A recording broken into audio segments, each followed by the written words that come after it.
This program is presented by Birch Gold Group, the precious metal IRA specialists.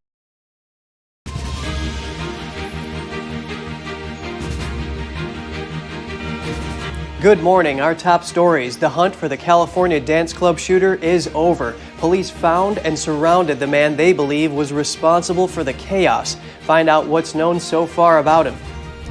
Rioting breaks out in Atlanta over the weekend in connection with a proposed police training facility.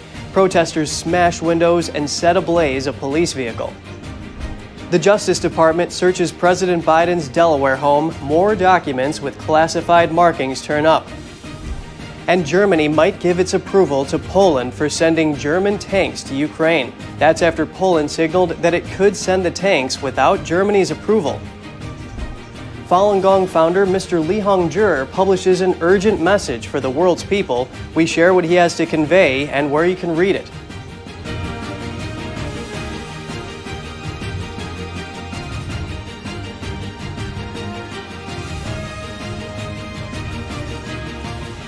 Good morning. Welcome to NTD. I'm Kevin Hogan. Today is Monday, January 23rd. My colleague Evelyn is off for a few days this week. Let's take a look at the news from over the weekend. First, an update on the Monterey Park shooting in California. The manhunt for the suspect who shot and killed 10 people at a dance club is over. Authorities found him dead inside a van yesterday. Police say he died of a self-inflicted gunshot wound. NTD's Jeremy Sandberg with more on what's known so far about the suspect. A SWAT team and bomb squad surrounded the suspect's white van in Torrance, California, Sunday morning. The standoff lasted for hours. A gunshot rang out when police got closer to the van and ordered the suspect to get out. The dead man inside was identified as 72-year-old Hu Can Tran. Investigators say several pieces of evidence found inside the van linked Tran to both Saturday's shooting at the Star Ballroom Dance Studio in Monterey Park and a thwarted attempt at another dance club nearby. Authorities say about a half hour after the attack in Monterey Park that left 10 people dead and 10 others injured, the gunman entered the Lai Ballroom in Alhambra. People there managed to grab the gun away from him. He was disarmed by two community members who I consider to be heroes because they saved lives. This could have been much worse. Witnesses say the gunman escaped and drove away in a white van. That information, along with surveillance camera footage and the suspect's description, helped authorities track him down. Congresswoman Judy Chu assured the community it was now safe, but said many questions still need answers. Did he have a mental illness? Was he a domestic violence abuser? How did he get these guns? And was it through legal means or not? Tran's ex-wife says he was once a regular patron at the Monterey venue where she met him 2 decades ago. He used to give informal dance lessons there. The Los Angeles County Sheriff says the motive is still not clear. Jeremy Sandberg, NTD News. Another protest in Atlanta has turned violent over the proposed building of a police training facility. Someone set a police cruiser on fire during Saturday's rioting and smashed windows at a Wells Fargo bank. The rioters say they are upset about a fatal incident at a separate demonstration they held on Wednesday. A protester was killed after reportedly shooting a Georgia police officer. Demonstrators have spent months protesting the proposed building of the police training facility. Police say they found explosive materials and weapons while removing 25 campsites around the training center property. Authorities arrested 6 people during Saturday's riot, including on charges of arson and domestic terrorism.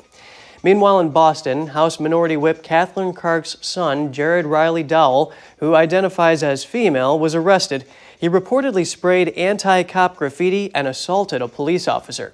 Clark wrote on Twitter that this is a very difficult time in the cycle of joy and pain in parenting.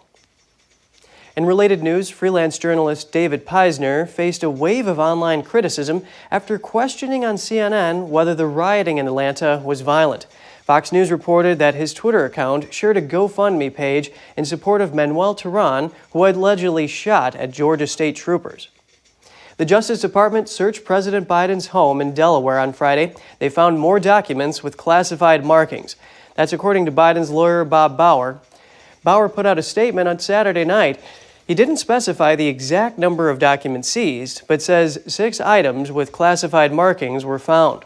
Some date back from Biden's time as a senator. Others were from his time as vice president in the Obama administration.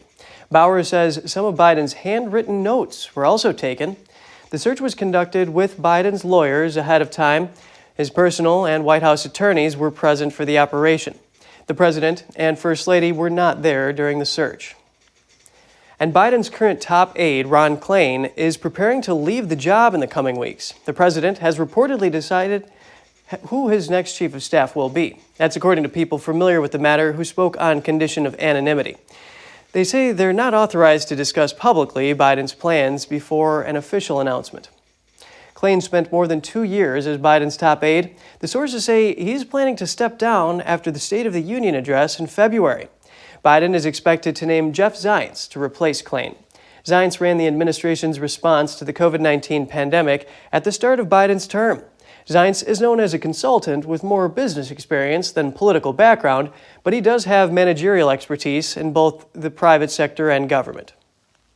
He was the director of the National Economic Council during the Obama administration and acting director of the Office of Management and Budget. He also served as a top executive at a Washington consulting firm. Arizona Governor Katie Hobbs says illegal immigrants at border communities will continue to be moved out of state under her watch. A contract signed on January 14th says the busing program will be expanded to chartered flights on a 737. Hobbs says the program, started by former Republican Governor Doug Ducey, has merit, although she says it needs review to make sure it's effective. President Biden and other Democrats have called the practice cruel and politically motivated. Hobbs says it provides support to border communities. One difference Hobbs wants to make is sending migrants to their final destinations instead of transporting them to so-called sanctuary cities like New York and Chicago. Spokespeople for Hobbs say this is to have them meet up with their sponsors. They added they are looking at all travel options and trying to find more cost-effective ways. Rochelle Silk Richardson is questioning the manner in which her sister Lynette Diamond Hardaway died. The two made up the conservative commentary duo known as Diamond and Silk. Here's Richardson at a press conference. Don't you dare call me a conspiracy theorist, because I saw it happen. I saw how it happened. I was there when it happened, and it happened suddenly. I want America to wake up and pay attention. Something ain't right. It's time to investigate what's really going on here and get some answers to why are people falling dead suddenly. Richardson says she and her husband performed CPR on her sister until the ambulance arrived. She says EMS did everything they could. Meanwhile, Representative Marjorie Taylor Greene reacted on Twitter. She is calling for a, quote, immediate investigation into COVID vaccines and the dramatic increase of people dying suddenly. NTD recently published an article from the founder of the spiritual practice Falun Gong, Mr. Li Hongzhi. The article is translated from Chinese. It's called How Humankind Came to Be. Mr. Li says it contains an urgent message for the world's people and authorized NTD to publish the article. He says the contents disclose carefully guarded heavenly secrets. He talks about why the world is in such chaos these days and the importance of morality and virtue. He also delves into the meaning of human life, creation, and the stages of the universe. You can come to your own understanding of the deeper meanings by reading it. The article can be found on ntd.com. And coming up, the latest development, Germany might give its approval for Poland to send tanks to Ukraine. And General Motors has announced it will invest almost $1 billion across 4 of its plants. The company says the investment will facilitate development of new SUV engines as well as electric car components. Get the details after the break.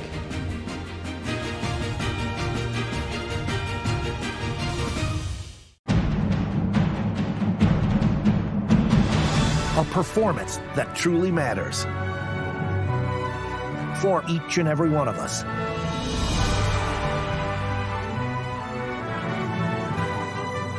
This is what you've been waiting for. See it at least once in your lifetime. Get tickets now at shenyun.com. This is Stephen K. Bannon. I urge you to protect your savings from inflation by diversifying into a physical gold IRA from Birch Gold Group. Simply text the word NTD to 989898 and you'll get a free info kit on gold IRAs explaining everything.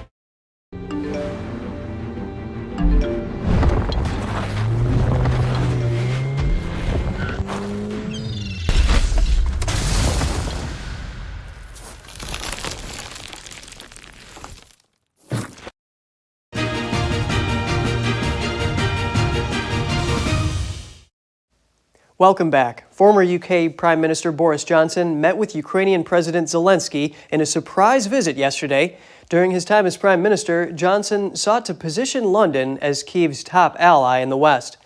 Johnson was personally welcomed by Zelensky and a row of top officials, including the foreign minister and the head of the president's office. During his trip, Johnson also visited Borodyanka and Bucha.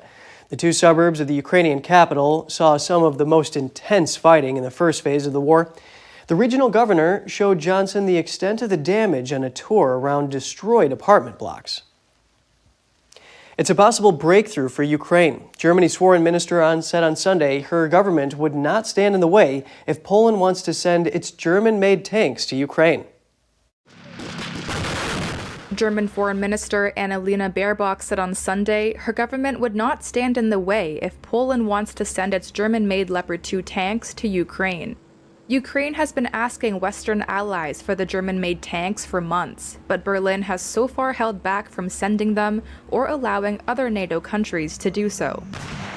Baerbock's statement comes after Poland signaled that it could send the tank without Germany's approval.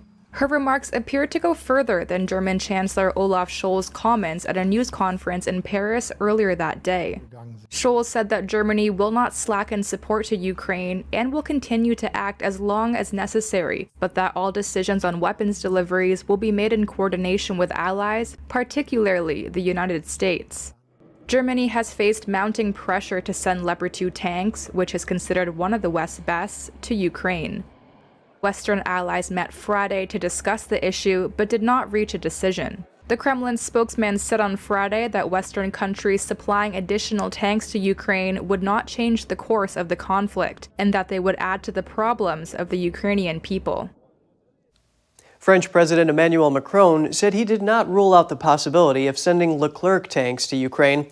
He added that the move would have to be coordinated with allies such as Germany over the coming weeks.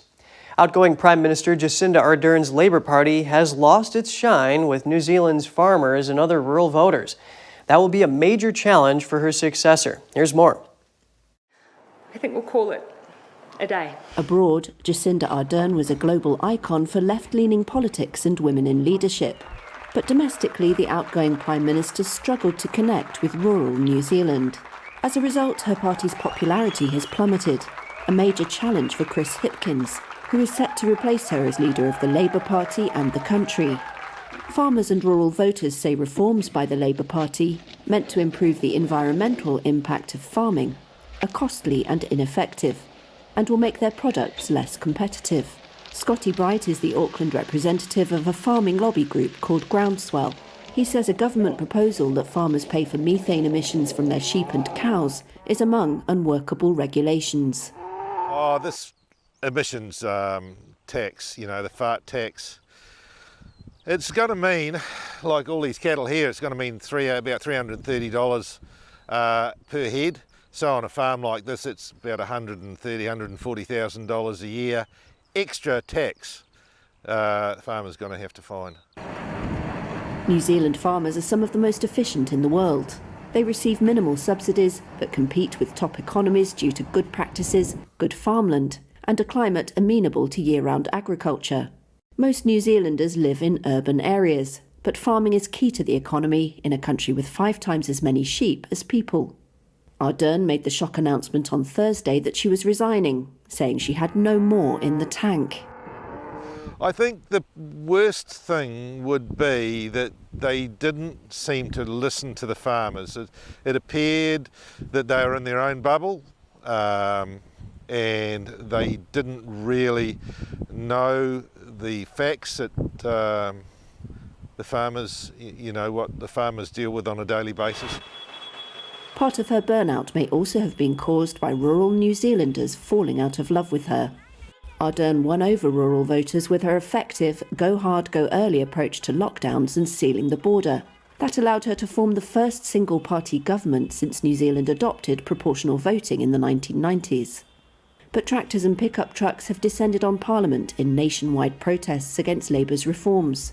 As that vote has now largely swung back, angered at Labour's efforts, which also include plans to reduce water pollution from fertilisers and animal waste, change the leases on high country ranches, and overhaul water systems.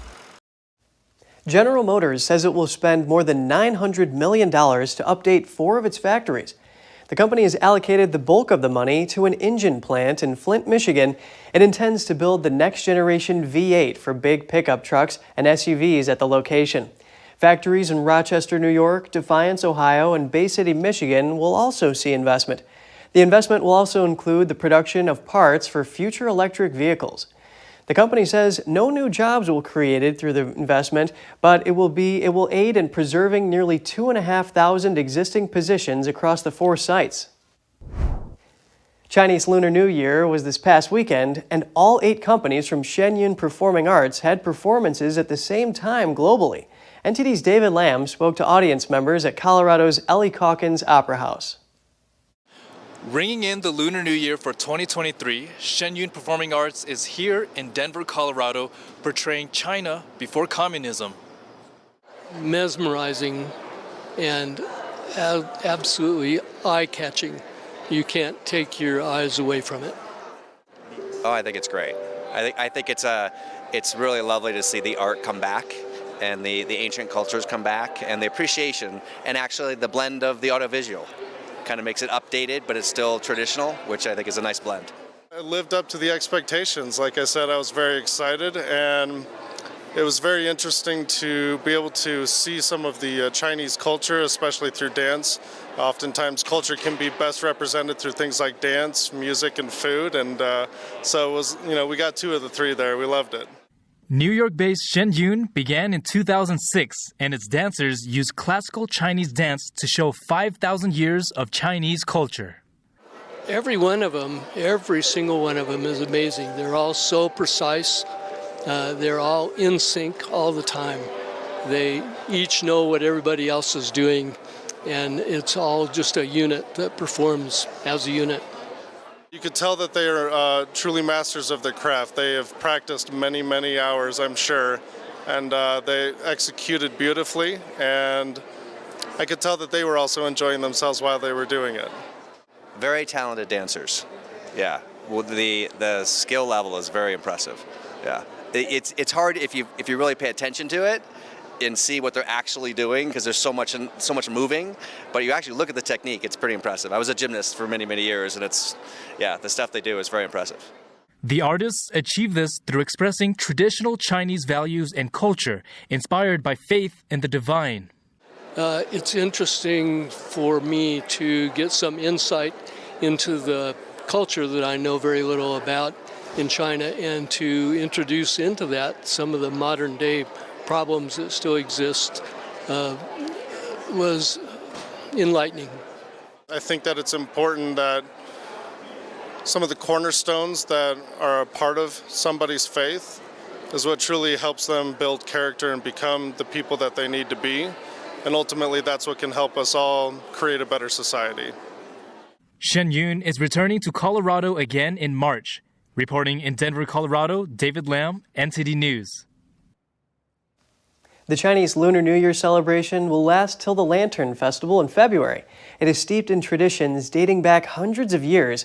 We hear from a museum curator how China's most important holiday was once celebrated in the imperial court. Let's take a look. Enter the world of 18th century court life for a Lunar New Year celebration fit for an emperor. Here at the Hong Kong Palace Museum, visitors can experience how one of China's longest ruling emperors, the art-loving Qianlong, celebrated the holiday. I would describe the Lunar New Year celebration as a symphony of the senses.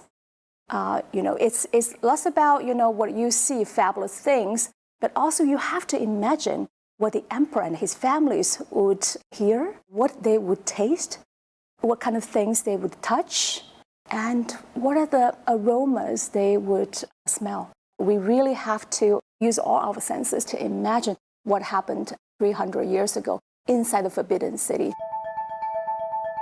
Everything has a hidden meaning. For example, if you look at a beautiful vase, it means a peace, because Ping and Ping'an, right? The character for vase has the same pronunciation with the character for peace. There are tons of fertility symbols as well, but also gourd. The gourd contains many, many seeds. And also the gourd is known in China as hulu, and it has a similar pronunciation with the words for wealth and auspicious. One of the gallery's standout pieces is a regal dragon robe in vermilion silk and real gold thread, festival attire for the emperor and only the emperor. But there are many holiday traditions from the imperial palace that are still practiced today, like the decorative use of colorful and symbolic flowers, as well as hanging wall decorations carrying auspicious messages. I hope that a lot of visitors will come and really connect these ancient objects with their personal life today.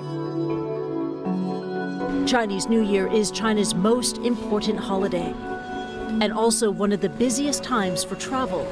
For Hong Kong, which until recently endured some of the world's toughest COVID restrictions, the holiday is a much-needed boost for the tourism sector. Visitors can venture inside the new $450 million building, a treasure trove of relics, more than 900 on loan from Beijing's Forbidden City, all inviting discovery in the Year of the Rabbit. Coming up, a story of kindness and patience. Find out about the blind horse that got a second chance at life after the break.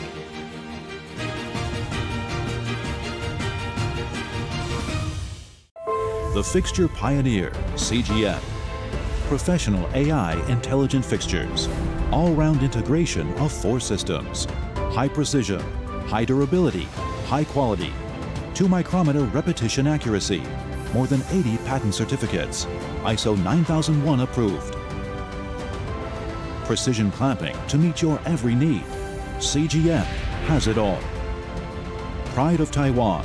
CGM. Hi, I'm Smokey Bear, and I made an assistant to help you out, because only you can prevent wildfires. Hey, Assistant Smokey Bear, call me Papa Bear, because I'm grilling up dinner. Do you get it? Yes, good job. So, what should I do with all these coals? Don't just toss them out. Put them in a metal container because those embers can start a wildfire. I understand. The stakes are high.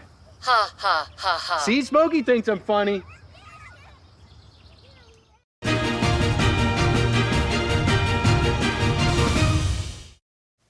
Good to have you back. When a horse lost his eyesight, instead of sending him to a butcher house, his owner trained him and helped him achieve greatness. But it took an enormous amount of patience and perseverance. Let's take a look. The life of a blind horse could be limiting or even tragic. But Endo, a 22-year-old blind horse, defied the odds by breaking 3 Guinness World Records. His owner, Morgan Wagner, never expected such achievements, but her undying support gave him a new life with new possibilities. I never had a goal for Endo. My original hope was just for him to be happy in his stall eating food. Anything other than that was just a bonus. Wagner raised Endo since he was a baby.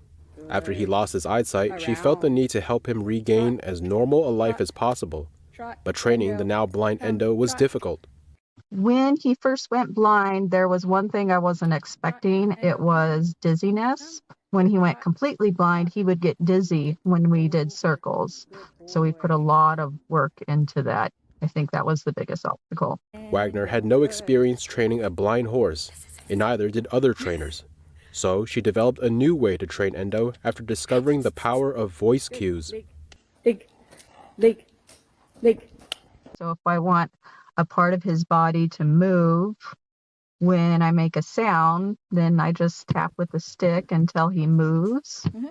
and then a reward, and then I put it to voice cue, and he knows maybe 40, 50 words right now. Because Wagner had no expectations for Endo, she let him pick the pace.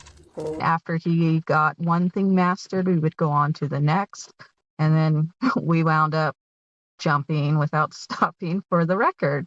So yeah, just keep trying, but slowly. After years of patience and perseverance, Wagner's efforts finally paid off. Now I just turn him out and he takes care of himself. Additionally, Endo earned recognition from Guinness World Records for his exceptional abilities. Highest free jump by a blind horse, fastest time for a blind horse to weave 5 poles, and most flying changes by a horse in 1 minute, meaning changing the direction of his front and hind legs simultaneously. Wagner hopes to motivate other owners to pay more attention to their disabled horses. Reporting by Angela Moy, NTD News. That's all for today's program. We'd love to hear from you. You can share your thoughts and your story at goodmorning@ntd.com. So shoot us an email if you'd like. Thanks for watching. I'm Kevin Hogan.